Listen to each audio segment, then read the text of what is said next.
Brian Powell of iRunFar here with Andy Jones-Wilkins. Hey Brian, how are you? Finished the Western States 100. He just finished 9th at the yesterday. How does that feel?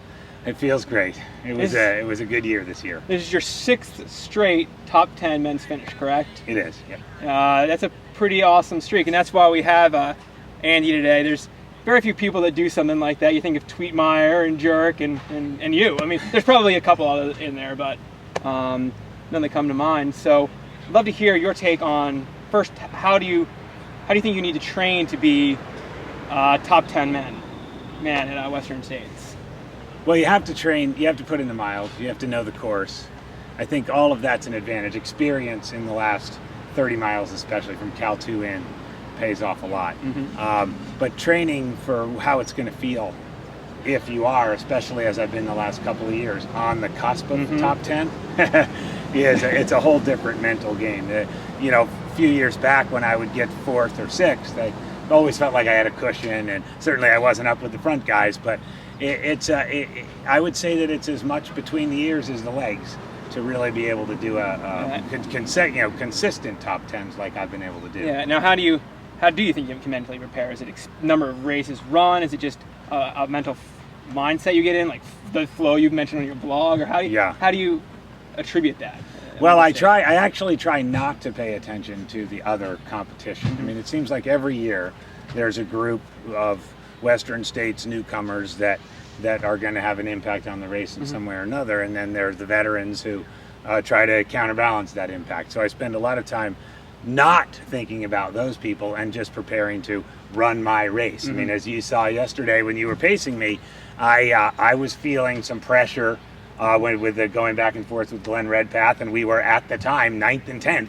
And it just felt like I had to pull back and run my race. To prepare for that mentally in advance, I just think about, when that's going to happen in the race, and especially in the 2 weeks leading up to the race. I think of, if I have to put my head down and run this whole hill, what's it going to be like, and how am I going to do it? And am I willing to do it? And am I willing to do it? Most of all, you have to be willing to do it.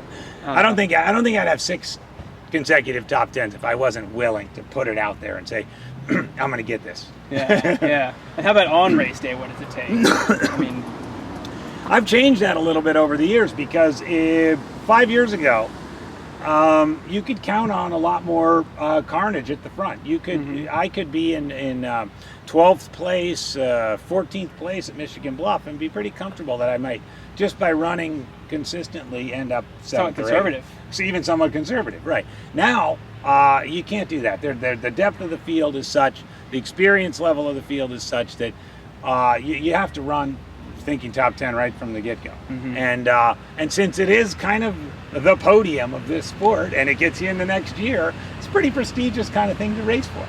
And I love that about it. There's no other race that has that component for me.